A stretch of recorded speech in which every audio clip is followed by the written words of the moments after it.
Hi everyone! Today we're making something a little different. A miniature tree with the help of gnarled branches and cherry blossom flowers. Big pieces for dioramas or smaller ones for wargaming bases, this works for both. It might look complex, but it's actually pretty simple. So now, let's bring it to life. First, look through your basing bits and choose the branches that will work best here. Pick a nice, upright piece to use as your main trunk. Take a moment to shape your tree.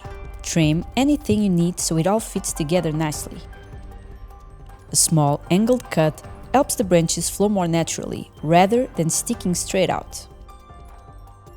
Then, just glue the branches to the trunk, using super glue. Hold it for a few seconds while it sets.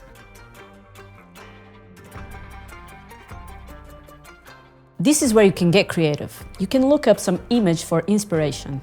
An upright, rounded shape with gentle curves works great for cherry blossoms. Add more pieces as needed until you're happy with the final shape.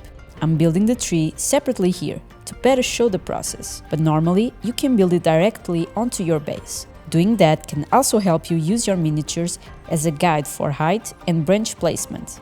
Now that we've got the foundation for our tree, let's move on to the step that connects the branches to the cherry blossoms, a dishwashing sponge. Just a standard kitchen sponge, and we'll only be using the green Scouring side. Pull off some larger pieces like this, then gently stretch the mesh to open it up and create a bigger surface area.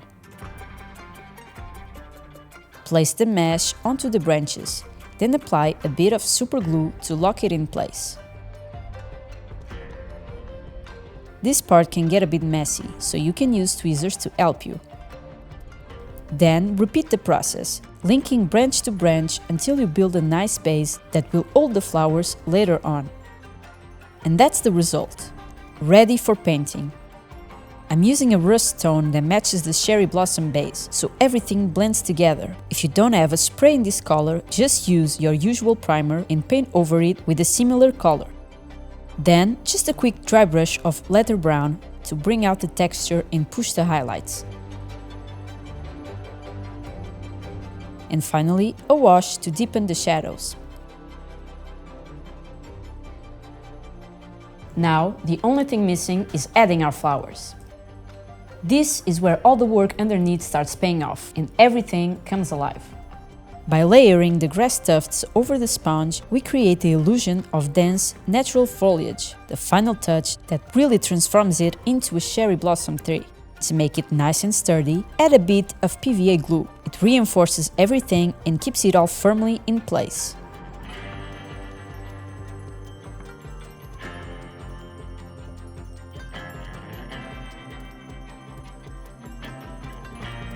And that's it. Simple but high-catching. Diorama or bases, just scale it up or down and you're good to go.